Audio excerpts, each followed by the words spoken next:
How do you quantify risk reduction without naming any clients? That is a very, very good question, very hard to answer. So we are here to prevent accidents in the first place. So the Yeah. accidents that we prevent, we don't know that what's gonna be the the loss that that accident gonna cost, right? But what we see and what we can measure, it's the amount of alerts that we generate and compare it to the previous month, comparing to what is the evolution of the driver. At Wing Driver, we are building a Wing Driver safety score. That is a score based on Tom Dinger's research. That is a Virginia Tech Transportation Institute researcher that worked 25 years on driver monitoring solution.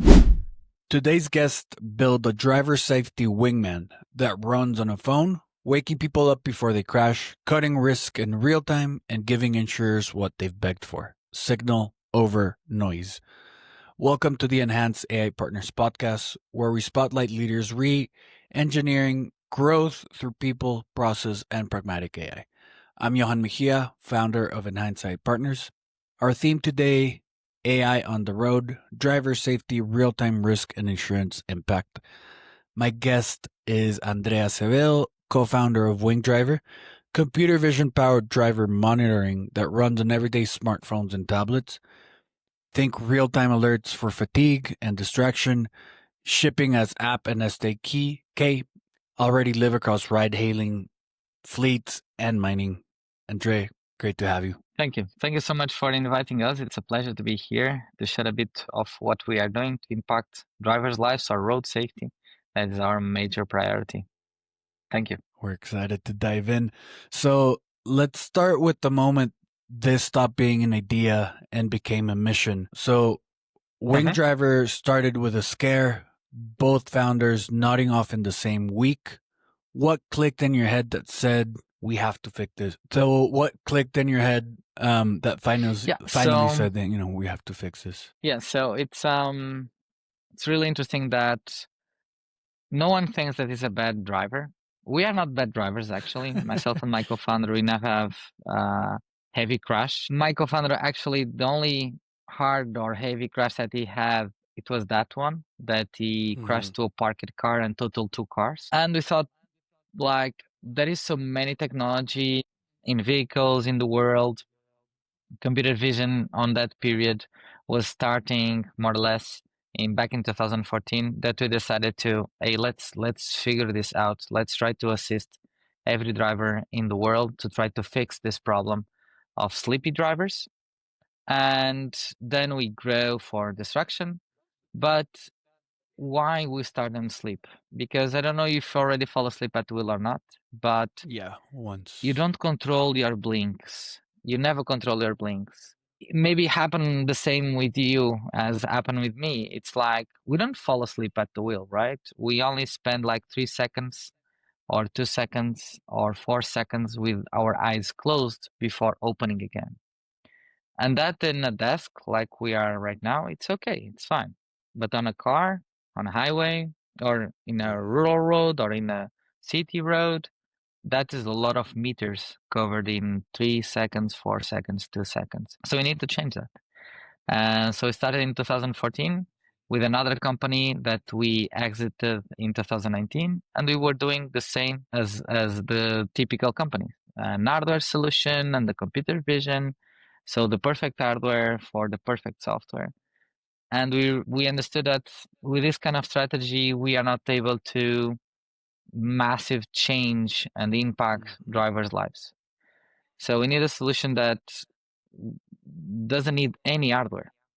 So we saw the evolution of AI, we saw the evolution of smartphones capabilities, and in 2021 we launched Wing Driver with the goal to do a very hard thing, that is, be able to run very complex deep learning and AI algorithms and computer vision on smartphones, and it needs to run and analyze an image or 20 image in 1 second. So our algorithms have that speed, and that is amazing because you need to understand the blink. You need to understand that the eye is open, the eye is closing, the eye is closing, the eye is closed, the eye is open, opening and opening until it's gonna reach the full momentum. And this is exactly what we built on Wing Driver and what we are building on Wing Driver. Of course, we are not only focused on sleep and distraction, we are pushing the boundaries even more for facial identification, so driver identification. We are going for understanding a lot of behaviors like you are texting on the phone, you are talking on the phone, you are not using the seatbelt, etc., etc., etc. Going in the future for things related to health, so using the camera on the device to understand your heart rate, for example, because heart rate is connected to stress. Stress is connected to hard arch maneuvers or road rage, etc., etc., etc., impairment. And what we want is to assist any driver at any time, everywhere in the world. That's why I have the background that is the world, and this is where we are at the moment. Well, thank you for sharing that. And you actually answered the next question partially on why the phone as a platform, not a pricey aftermarket camera. And from what I understand is you want mass adoption pretty much. You want more people to adopt and Yep. you don't want the camera or a pricey camera or a pricey tablet or to be a roadblock on that, you know. Everyone has a phone Exactly. and that's where you can install the app and it works from the moment I install it. So Exactly. you're just making it easy for everyone. Yeah, let me address that question in three different visionary objectives that we have. One, needs to work in a phone, in a tablet, because you forgot, for sure you already forgot your keys of the car, your keys of the house, your wallet, but you never forgot your phone. Never. It's Yeah. crazy. And everyone has one. Actually, it's the device that you change each year or each 2 years. So everyone is investing a lot on this new piece of technology. So that is the device that is on the edge in terms of technology, right? You change your car in each 5 years, you change your computer each 3 to 5 years. So the phone is the most advanced hardware component that we have in our lives. That is the first one. Second is it has everything. It has gyro, it has GPS, it has data plan, it has a camera, it has a user interface, it has everything.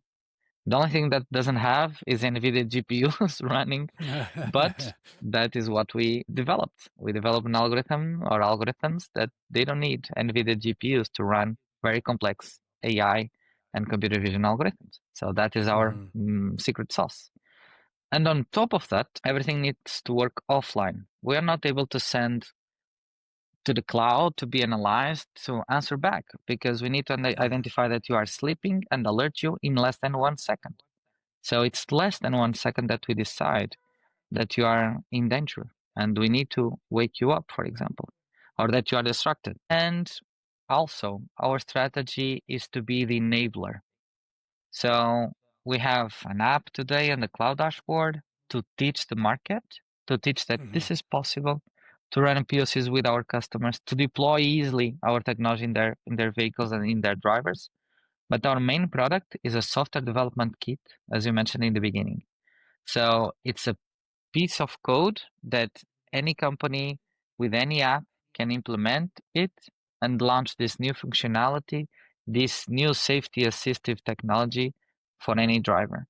So we want to partner and work in partnership with apps that has already large user base to reach as fast as we can the big amount of users in order to go to the first goal, that is get everyone home safely.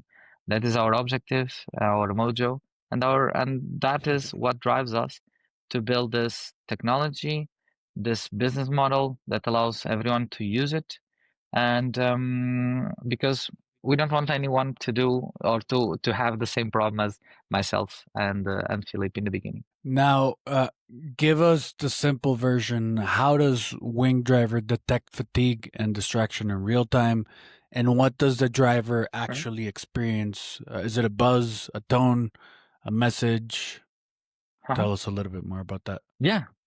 So imagine you have your phone in a phone holder, like when you catch an Uber or a Lyft, you already have the phone there. And that device is using the camera to watch our face, to understand if my eyes are open or closed, to understand if I'm looking to the street, or if I'm Mm-hmm. looking down, or if I'm looking to the cell phone, whatever. And immediately, in a case of bad behavior, or in the case of sleep, we generate an audio and a visual alert. The goal is to wake you up and to get you focused on the driving task. How those alerts work, they change accordingly to the frequency of that bad behavior in the past minute. It changes about if you are highly fatigued, the alert is different than when you are low fatigue. So in the end, what we want is first stop you from driving when you are highly fatigued. If you don't stop, Mm-hmm. we change the way we alert the driver if they fall asleep because it's severe. On the Mm-hmm. distraction, it's the same thing. If you are texting all the time, we are generating alerts, audio and visual alerts, and at some point, you're going to be a voice message. So we vary from Oh, wow. beeps to voice messages to information. So Mm-hmm. the goal is to create or to share the best message possible with the user to change that behavior. So, and in the future, we are working to have I cannot disclose a lot, but we want to create a relationship. So that is the goal with the Mm-hmm. user. So it's not gonna be buzz that you when you enter your car and you don't put the seatbelt, it's gonna be beep beep beep all the time. No, it needs to be more related to the user personality, some Mm-hmm. personalization that needs to be connected to age group, level of stress on that day, level of fatigue on that day, what worked in the past days or in the past months with this user, and let's keep that the same history and use that data in order to take the most out of our technology. Because some users they prefer for their companion, that is typically the person on the passenger seat saying, "Hey, maybe you are Mm-hmm. tired. What do you think about going here?" And they change. The other ones are like, "Hey, you are tired. Come on, let's stop." So, and these two ways of sending this message have a different result on different people. So we need to Mm-hmm. personalize how we assist the drivers. That is the future plan. Well, it's big asks, but it'll get the user experience to be even better. So I mean that's really crazy to think about. Yeah. Now that we know what drivers see and hear, let's talk about where this plugs into the business. So you're working both on an app and an SDK. Where does each shine Mhm. when it comes to working with fleets in HR versus ride Mhm. hailing versus insurers? Where do you see these Mhm. happening? So, really good question. So we see and we plan to have our technology in assisting professional drivers, consumer drivers, and for that we need to partner with different types of companies. So when we think about professional drivers, you have the professional ones that are driving trucks. They have a Mhm. special license, and you have the ones that are not professional that are riding for ride-hailing companies or driving for ride-hailing companies. So to start and to our go-to-market strategy defined for us to target first ride-sharing companies because they are a mobile-first company. You need to have a phone to work for Uber, all right? So it's a perfect fit. It's a perfect blend. The phone is already in that specific position that we want. So everything is ready, and they have a lot of challenges in terms of safety and security. So we are not Mhm. only doing sleep and distraction detection for ride hailing, we're also doing the facial recognition capability. So we can identify the user and the driver and guarantee that that driver is the person that should use that account to drive those passengers. So, for example, it's one of the things that we are doing with them. Then fleets. So we need to think that historically, the companies that start implementing driver monitoring systems were the mining fleets, because one Mhm. crash with a very heavy vehicle in a mine site is very, very dangerous and very costly. So it's very important to assist the driver and guarantee that from 0 hour to 8 to the end of the shift, to beginning of the end of the shift, we have drivers that are capable, that are Mhm. completely focused, and they don't have any problem. So that was the beginning on fleets. Right now, we are seeing in a wide variety of fleets. So that is our second market. We are penetrating on that market with partners, of course. So we don't want to sell to this company that has 20 vehicles plus that one that has 50. No, we are selling our technology to companies that already provide solution technologies to manage logistic fleets and their vehicles. So we always look at one sale, multiple drivers or multiple vehicles and multiple companies. So it's always our strategy. On the third point, and to reach consumers, it's the usage-based insurance, the insurance sector. So anyone that has a car has an insurance.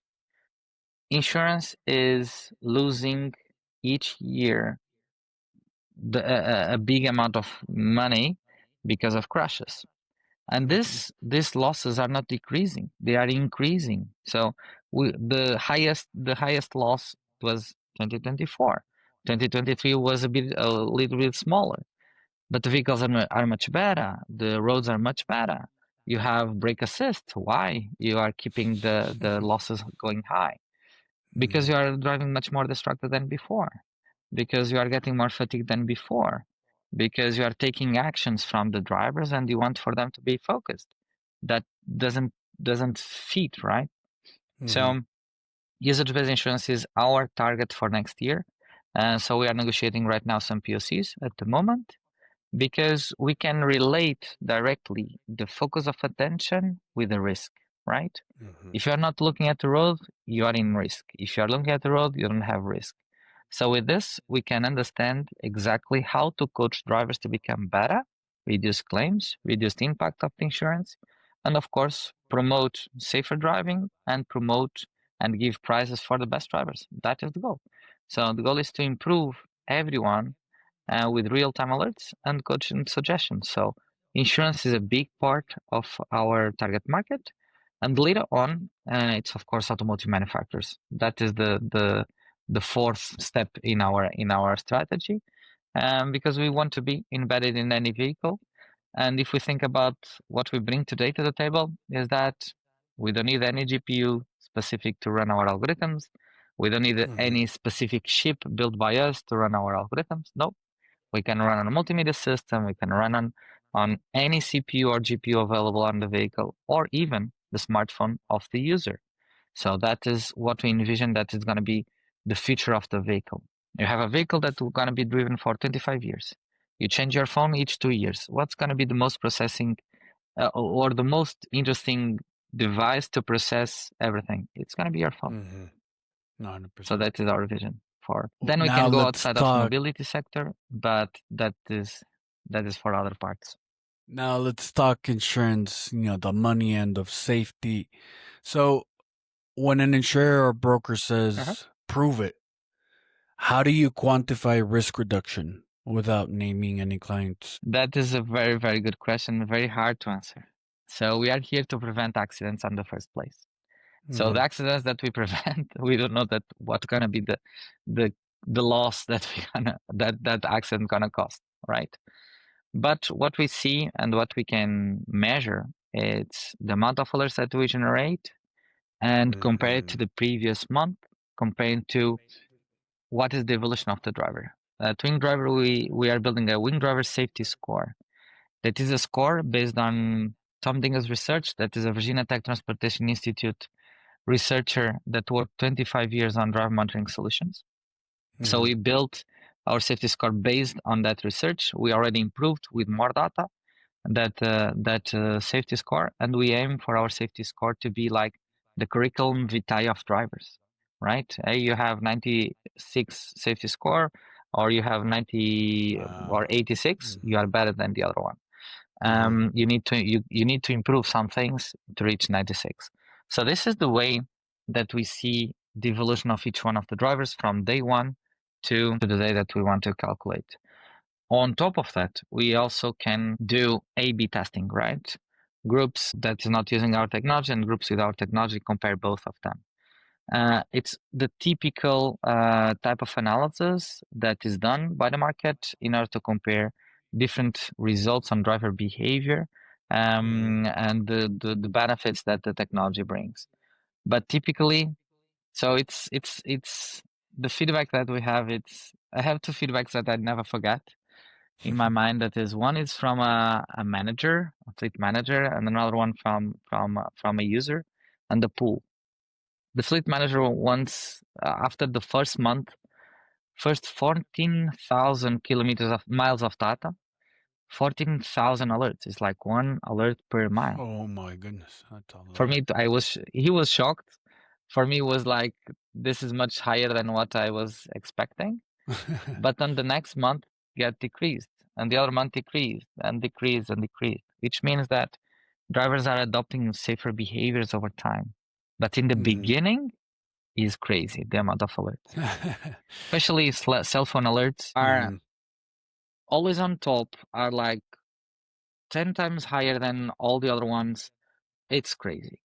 So it's good to be on the device that is the first thing that gets you distracted, to monitor that and to assist you while you are doing that. So Mhm. it's the real cool way of changing behavior, because you are on the device that is creating that. Then is two things. One survey that we conducted to ride-hailing drivers, 300 ride-hailing drivers in Portugal, because we need to understand why they are using our technology, why they are motivated to use our technology in everyday life. 77% of them said that our technology increased their driver behavior, their safety. It's really cool. We teach them how to become better drivers. Like you need to look at the map. Yes, you need to look at the phone, but you need to look at it in a safer way. You need to look more Mhm. often, but during less time.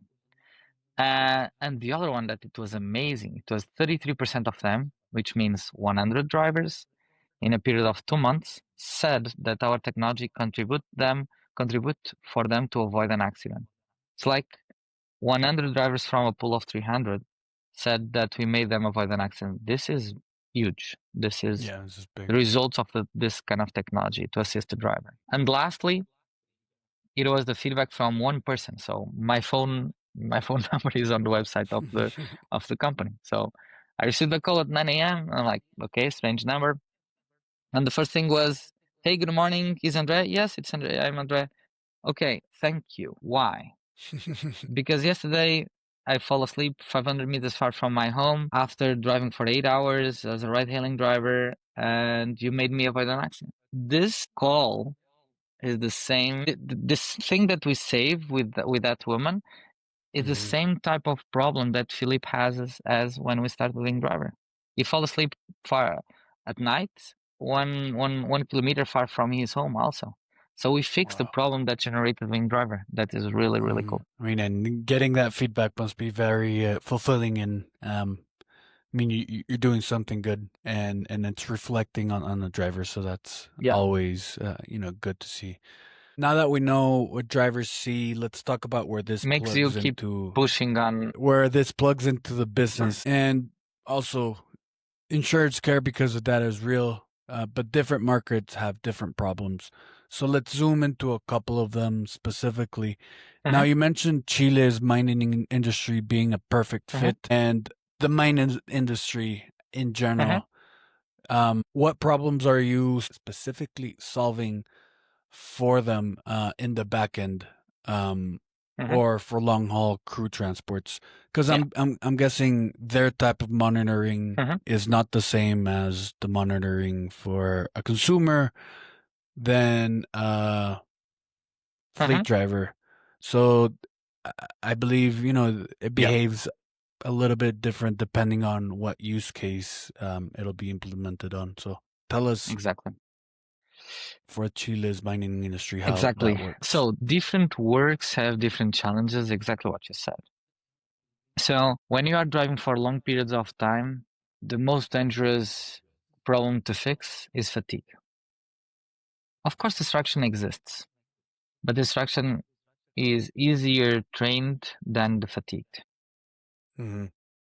So long haul trucking, long journeys, mining industry, it's all about fatigue, especially because, for example, in one case in Australia, they want to use our technology during the work inside of mining vehicles, after when they are driving for their home, because No, it's part amazing. of the crashes that they have is in between. exiting the office and arrive their home is because it is where they are most tired. Mm-hmm. This is really, really interesting. This constraint in Australia. For example, another client in Kazakhstan, it's a ride-hailing company, but they do intercity rides, so from one city to another city. The main things that we are helping them out is with fatigue and speeding. Mm-hmm. In other ride-hailing company was the distraction, the problems on distraction, and on the driver identification. So guarantee that the driver is the driver that is supposed to be driving that vehicle. On fleets, depending if it's last mile delivery or a long haul, last mile delivery is more connected to distraction. Long haul is more connected to fatigue. But Mm-hmm. we see that in both cases, in both situations, because one thing that is really interesting is that we are developing actually one technology that is fitting all drivers, because it's the most standard thing that we have in our lives, right? Your steering wheel Yeah. is always here. You have always three pedals or two pedals. You can drive a car with left hand side or on the right hand side driving, Mm-hmm. but the rest is more or less the same in the entire world. So it's really interesting that. So we were able to build a solution that can fit any car, any vehicle, Mm-hmm. and no matter if it's a truck, if it's a bus, if it's a small van, etc. But so, for example, we were working with a company that they do monitoring of the highways. So, and that was a super, super specific scenario because you are not driving from point A to point B. You are driving to Mm-hmm. monitor the state of the highway. So we don't have an end result, an end objective. So Mm-hmm. the problem on fatigue, it was much higher than on the other type of drivers because you don't have an objective. And then they need to drive super fast because that is an emergency and they need to go. So the stress level goes high. The adrenaline goes high. And then after all of that problem, they are tired, right? And they need to Mm-hmm. keep on monitoring the highway. So it's a very specific type of driving, very, very hard to do. And I think it was where we learned the most about fatigue problem, actually, that it was really, really interesting. And it is really, really interesting. Consumers, we are going to go next year. And what behavioral changes have you observed once the alerts start coaching the drivers? Yeah, so I would say that you see the adoption of bad behaviors and reducing the frequency of bad behaviors. Mm-hmm. So those are the two major topics that we are looking for. So for example, the cell phone problem, looking at the cell phone, texting on the cell phone, is a thing that, as I mentioned before, starts very high and then goes down as soon as we get that feedback to the users. As soon as we have fleet managers saying, hey, this guy was awesome this year, this month, let's give him a prize in order for the others to compete to get the best award for the best driver of the month. So Mm-hmm. it's cool to create this data for fleet managers to understand what is actually the problem, what is the size of the problem, which is which needs this type of coaching or that type of coaching. Because before our technology, they don't have access to this kind of information Info. about this data. So they think that they have a problem on distraction driving, but they are not able to quantify, they are not able to measure. So Mm-hmm. it's really interesting to see safety scores going up and the alerts going down. In some cases, the fatigue only happen sometimes in one period, or depending on, of course, the type of the driver. It's not so frequent, but it's amazing what we learn with our users. That as soon as they get one alert that fixes or assists them to avoid an accident, they completely understand why they are using the technology.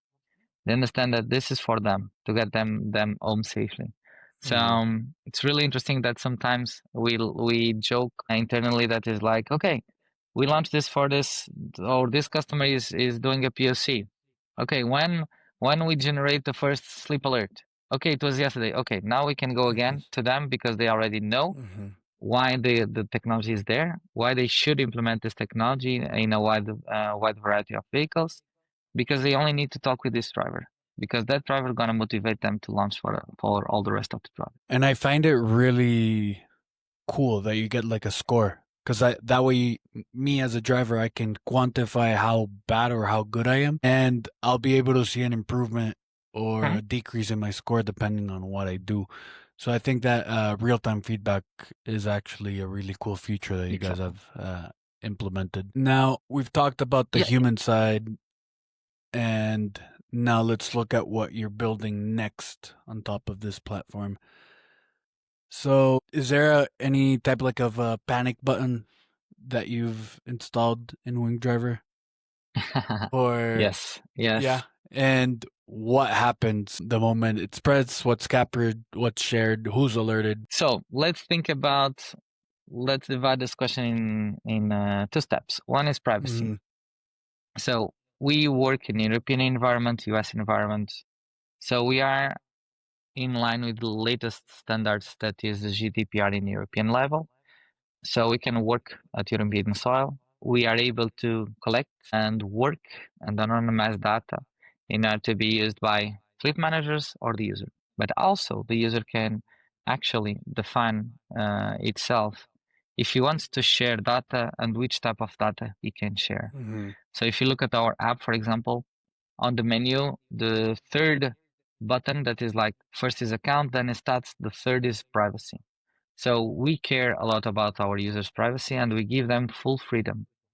If you don't want to share any data with us or any data with anyone, you can use our technology. It runs offline. So we are here first to assist any driver. If you Mm-hmm. don't want to share data, it's okay. You can still using it without sharing data. And that is key because we want to assist everyone. Mm-hmm. People look at privacy as a blocker, and we don't want for that to be a blocker for them. So we gave them that capability. But yeah, we have much more features in the future. For example, the panic button, it's a feature that was requested by ride hailing drivers because in some countries they face a lot of claims from the riders, a lot of problems with the riders, and they don't have a easy way to showcase what happened. So in Mm-hmm. some countries you can use dash cams, like in US, but in Europe you cannot use dash cams. So Oh. what we've built a capability for them to push a panic button, and if they want, they can make a call to the manager. They can record that information, of course, complying to the GDPR standards, and they can use that technology to protect themselves because Wow. you are receiving thousands of customers per day. You never know when it's gonna be the one that gonna try to do something that is bad for you. So Mm-hmm. that is one of the features that we built accordingly to our customers. The facial recognition was the same. It was a customer asking for that, and we look at what was the challenge, and we decided that okay, this is not a problem only for this specific customer; it's a problem for this industry. So we built that technology. For example, in the last pilot in Chile, they asked us to change the time zone on the cloud dashboard because it is a different time zone. So mm-hmm. even those kind of small things that you never think, right? It's interesting. It's like the benefit of having a strategy that is customer first, Mm-hmm. listen, understanding what they want, and build what they want with our capabilities. So a lot of stuff. So the last one was in a mining site. It was not possible to use GPS because it was an underground. So we need to figure it out a way of understanding movement on the smartphone. So it was one of the last interesting results that we've built. So and it's plenty of things that we need to do still on the SDK, on the app to fulfill the needs and to fulfill the pipeline of ideas and technologies that we want to push. And like the impairment detection is a killer point, is like the third most common cause of accidents everywhere in the world. Oh, So we need wow. to understand that with the phone, and that is the Mm-hmm. challenge. One of the challenges. Now, you're shipping facial identification in motion. What's different about your algorithm, and why does it matter for fraud and handoffs? So we need to completely rebuild our AI algorithms. Mm. We are an AI first company, which means that we are building everything from scratch. We are collecting data, we are labeling data, we are training our AI with the data that we are collecting. And to run very smoothly and with a very, very high performance on smartphones, we need to change how our deep tech works. So we built our neural networks because it's very challenging. Actually, our algorithms, for example, they run much more efficiently on a CPU than on a GPU. And if you look at the industry, everyone that does computer vision uses GPU and massive GPUs. But in a phone, there is a better CPU than a GPU. So we need to work with what we have. So we changed the way we build those typical computer vision and AI and deep tech algorithms in order to perform offline. For example, this moment, you can choose which tasks do you want for the app to perform in order to, I don't know, increase performance if you need. And this customer doesn't want harsh maneuvers. Okay, we kill that capability. Or this customer doesn't want to detect distractions, so it only wants to detect sleep or fatigue or whatever. So Mm-hmm. we built everything internally. So app, since SDK, so iOS, Android, the SDK itself or the AI itself, the cloud, the tool to label data, because we have partially automated labeling tools, so we still need Mm-hmm. humans to label the most hard tasks, and a lot of them actually. We need to have this full set internally to be able to do everything. So as normally as you know for sure, it's like I receive, I don't know, 5 7 messages per day asking, Mm-hmm. "Hey, do you need outsourcing development?" I can't because I need to build everything internally, and everything is highly proprietary and we need to have it very protected. Mm-hmm. Those are the things that, for example, the facial recognition algorithm is completely different from the competition, so you don't need to do absolutely nothing. When you are doing a facial recognition, you need to put the phone near and go back, and the face needs to be inside of a circle. Our Mm-hmm. doesn't work like that because you are driving, and we cannot ask you to do that while you are driving. So we adapt completely the technologies, and we create new technologies that can fit the driver needs. And that is the real challenge and really interesting challenge because typically, as we are here, what changes in terms of illumination? Absolutely nothing, right? On your camera and on my camera. But when you are Mm-hmm. driving, if you turn left, the sun goes from here to there. So the image is Mm-hmm. completely different, right? On night condition, you have light sources from other vehicles. So the challenge of building this technology for the road allows us to have a super, super stable algorithm when the image is stable. Mm-hmm. Going on the beginning, future implementation on the medical space, on the industry floor, on the home office work, on learning, on digital learning, it's going to be possible. It's not on our target right now, it's not our focus, but we are working in the most challenging environment. Then all the other environments are easy to deploy. That's all I can say. Some big, big advancements you guys are doing on your side. Now, last time we spoke, you mentioned a ride hailing contract poised to scale from hundreds to tens of thousands of drivers. So, what has to go right over the first 90 days to earn that expansion? Yeah. So we learn that customer support is everything. So you don't have unlimited budget. You don't have a team of 100 developers and 40 people on customer support plus. So we are a super small team. We are 9 people at the moment. So the customer support is key. The capability to receive a message on WhatsApp or Telegram or an email and answer right away saying, "Hey, okay, I saw your problem. I saw this opportunity. We're gonna fix that," and deploy the technology super fast.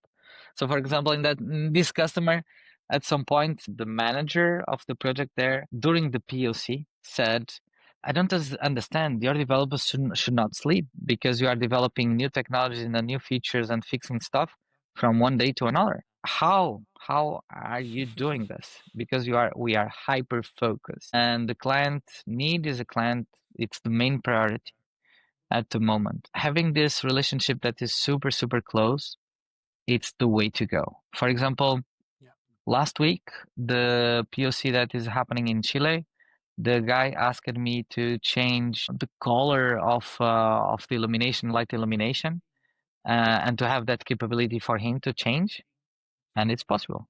And it was like yeah, we spend like less than 1 day developing it in order to be available for the fleet manager to change and us to change. Those details give and pass trust to the customer, and they feel that we are not delivering a solution that is fixed and now you need to do whatever and we are not here to help you out. No, we are here for them all the time, and we are as fast as possible fixing everything or improving or creating new stuff.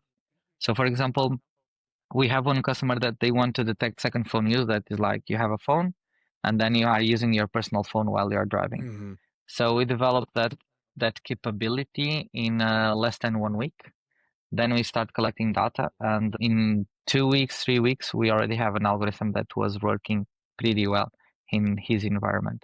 So this is the magic sauce: is giving the customer everything that and as fast as they can, as we want, as we can. And I think that's something we all founders can take to our teams because, like you mentioned, your product is already awesome. But if you didn't have the customer service and the technological capabilities, then the app would be almost obsolete. You're Yeah. doing both on your side, which is amazing, and I think it's something a lesson learned that we can all take back home. And now let's hit the quick lightning round and then get people some clear takeaways. So we'll go over 4 questions, and we want the first thing that comes to your mind. So we'll get Mhm. started with the first one. So, what's the most overrated safety feature in consumer apps? Okay, it's a tough question. I don't know if I can answer it right away, but one thing that we always think when we need to go for consumers is having the best user interface and user experience possible. Even though that you have plenty of apps that doesn't give you value, in my opinion. I give you a super small value, but they are beautiful. Talking about social networks, it's what I feel, right? They have algorithms that are addictive, and they care a lot about that. A lot, an awesome user interface and user experience. And what we learn after 3 minutes of looking at the social network, sometimes nothing. Now, what's the most underrated data point for insurers? Okay, underrated data point. So they still need a lot of data, but the biggest challenge for me with insurance is changing their status quo or the way of doing things. They are doing things that are equivalent for ages, right? The risk calculation tools, they improve over time, but they are not adopting the latest versions. That's why you see user-based insurance startups starting to penetrate the market, because there is a market that needs the disruption. As we saw in fintech, we are gonna see on insurtech the disruption made by startups. So I typically say that they have a lot of data, historical data, but for example, in the ride sharing industry, they only have 8 years, 10 years of data. So the insurance on the ride sharing is much higher than in the consumer because they don't have the historical information that is used to put on their formulas. So there is plenty of things to improve in terms of risk assessment, risk calculation with new sources of data. So, for example, since last year, every new vehicle in Europe is connected to the internet. It's saying that hey, the airbag was deployed. This driver is driving without seatbelt. They are taking in consideration that information right now to calculate insurance item. Now, one habit every fleet manager should start this week. Okay, that is cool. Try to understand and try to measure things, because sometimes it's often that I met with a fleet manager and I say, okay, you have a fatigue problem? No, we don't have a fatigue problem. Hey, you have a distraction problem? Yeah, maybe it's the cell phone. You have ways to measure it? No. Okay, so you don't know if you have the problem or not. You don't know how big it is. So you need to start looking at data to understand what is happening exactly with your vehicles and with your drivers and to coach them. Now, last question. What is a book that you'd recommend to a friend and a book that you'd recommend to a founder?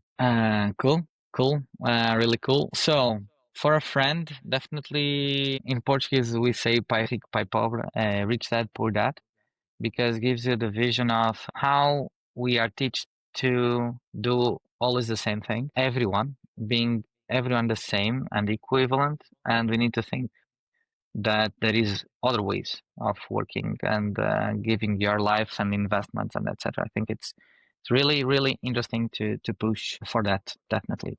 For this market, I would use, of course, the book that was written for one of our investors, and that is Tom Dingus. That is Survive the Drive. Why? Because Survive it the drive. talks about his research on drive monitoring Mm-hmm. system, and it tells everyone thinks that is the best driver in town, but actually we can improve much more. Mm-hmm. So that is a book that is based on all the research and all the information. It's a specific for this industry, and I think is really really cool. It's not generic. It's target for this, for our audience and for our clients, I would say. And I think it's really important for us to understand, for example, that we still have a lot of times to improve. So I remember I'm gonna tell you a super quick story about one thing that was amazed. So I know the pipeline of development. I know what they are developing, but sometimes I'm not aware of the app updated this night or on the other day, whatever. And I'm using driving daily. And when I go from home to office, I always have those corners to enter the highway. That is a 270-degree Mm-hmm. corner. I don't have super nice cars yet. That is the goal. But I have a Renault Megane, a van, right? A small van that I love because it has a lot of space to put surfboard on, etc. But I always like to push a bit that corner. So one day I was with the technology and I received a message, harsh maneuver. I'm like, oh, Jesus. And I said, Jesus, you're right, Rui. And immediately from that day on, when I'm doing that corner, I always remember that alert that the app automatically updated. I was not expecting that because one day I'm gonna catch oil there that I don't that, and maybe I'm gonna have a problem. So that is this kind of vision that this books brings and what we Mm-hmm. what we are teaching users to do. Well, I appreciate you sharing that personal story. Now, let's put this together and give our listeners a quick summary of what we've spoken. So, Wing Driver is proving that real time coaching beats paperwork after the fact.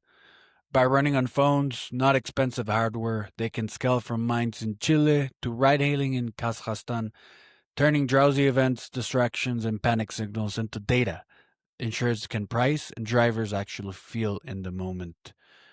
Andre, for everyone listening, where should they go first? The app, your Mhm. website, or should they go straight to you on LinkedIn? Yeah. So they can go for our website is wingdriver.com. They can find me on LinkedIn, André Azevedo from Wingdriver. They can send me an email, andre@wingdriver.com. You can connect with us super easily by those using those the social network LinkedIn and our website or our email, and even my phone. If you go for our website, the phone that is on the website is my phone, so you can reach me easily, and I'm here, and our team is here to help, to assist any driver anywhere in the world, every time. Sorry about that. So we'll link that your website and your LinkedIn on the show notes below. And I appreciate you hopping on. This was a very interesting podcast, and I've learned a lot personally. And I'm excited to see where Wing Driver goes. So, for our listeners, if you work in fleets, Thanks. ride hailing, mining, insurance, or you think you need to improve your driving, go check them out. And if this episode helped, subscribe, leave a review, and send it to someone who manages drivers or writes motor policies. I'm Yohan Mejia, and this is the Enhance AI Partners podcast. Thank you for listening. Andre, thank you again for being here. Thank you. It was a pleasure.